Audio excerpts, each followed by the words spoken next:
Yu-Gi-Oh! 101 card review. Here to review a card that was released in Clash of Rebellions. This is Opera, the Melodious Diva. It is Light Fairy. It is a Light Fairy effect monster, level 4, attack 2300, defense 1000.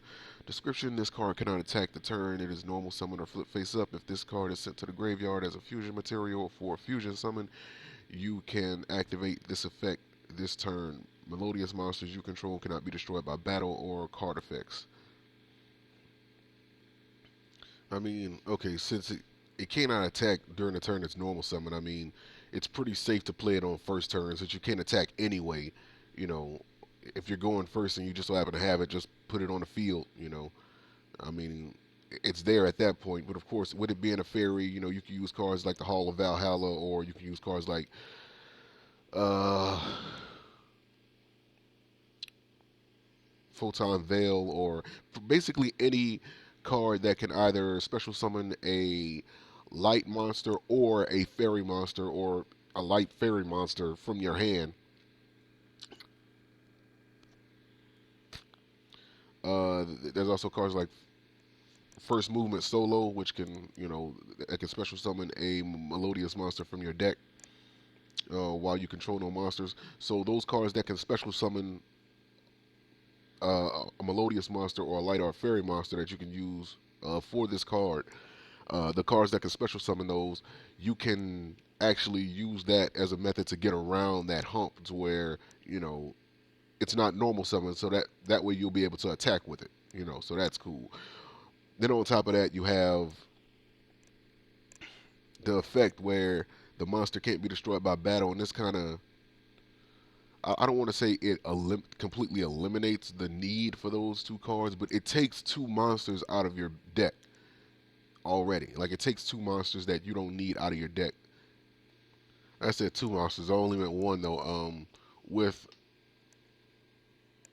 well, it does an eliminator, but it adds something else to the mix when you can protect your Melodious monsters. It adds additional protection. That's what I meant. Um, with Aria, it prevents your monsters from being targeted by card effects, and they can't be destroyed by battle. With this monster, it prevents your monsters from being destroyed by battle or by card effects. So between those two monsters, you have some like a nice uh, defensive tactics. And with the new Melodious fusion monsters, they oh excuse me, they have effects where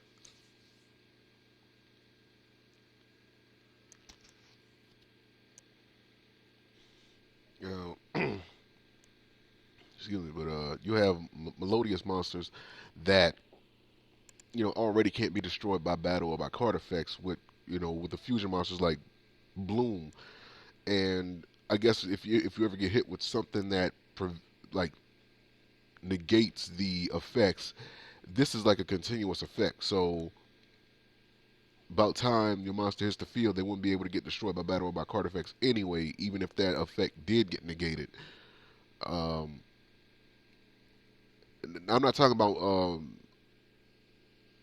this monster. I'm talking about the fusion monster that if you use it, as a fusion material, then uh, that fusion monster, if it had its effects negated, I guess this would be like the extra layer of protection for it. So so I guess the only, well, at least at the moment right now, the only decent, no, there's only two fusion Melodious monsters, uh, Bloom and Shuberta.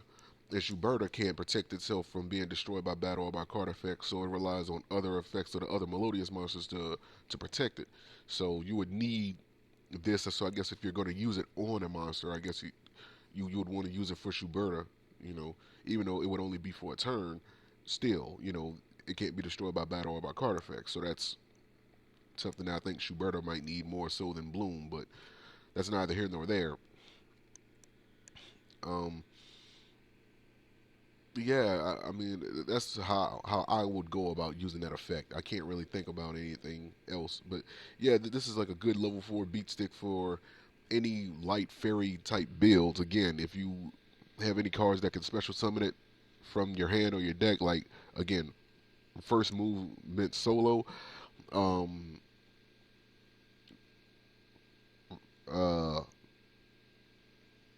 Valhalla, or basically anything else that can special summon a light or fairy type monster. That's a way to get over that hump. That way you can attack with it whenever you do summon it. You won't have to use up a normal summon to get it on the field and have to wait a turn in order to attack with it, because you could be one attack away from winning the game and you might need it. So you might want to use it for that rather than anything else. But other than that, man, it's a good level 4. Pretty good high attack for a level for the level that it is. It can compete with some of the rank 4s with little to no assistance, you know, and that's pretty cool. So yeah, link to this card is going to be in the description. You guys can check it out, and I'll see you for the next card review. Peace.